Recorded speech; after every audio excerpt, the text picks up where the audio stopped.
Michael, I like that response, and even the parenthetical, which was ably put in there about the Joe Biden on Secretary Carter's wife. I mean, hey, look, that's a legit question to ask Hillary Clinton. Right? I mean, yeah. the problem for Republicans right now is, unlike Hillary Clinton, who essentially, I think, is making the calculation she has the field to herself and doesn't have to do all these public events, they all have to talk to the press all the time because they're competing for oxygen. So they're going to get asked things. And Howard, I sort of wonder if you have any sympathy as a former candidate yourself, as a person on the receiving end of so-called gotcha questions, for the idea that this is essentially a game of gotcha.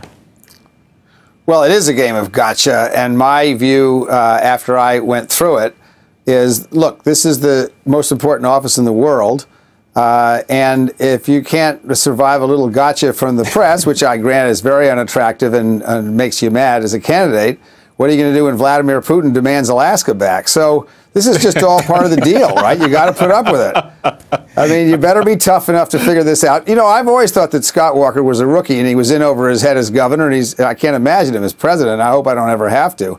And this is an example of that. He doesn't have an inner compass. What he's doing is catering. And I agree with Michael. This is some of both. Some of it's he's been gotcha'd, and some of it he's catering to the right wing.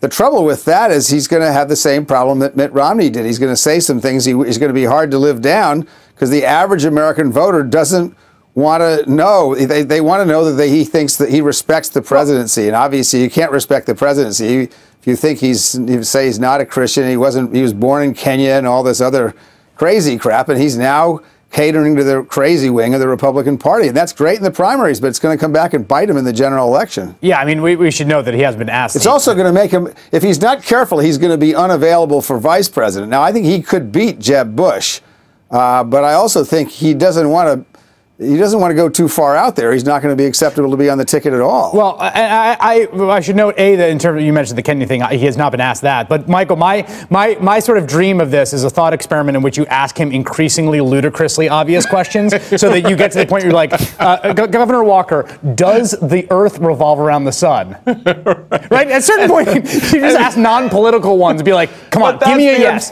Give me a yes on the sun revolving around the Earth.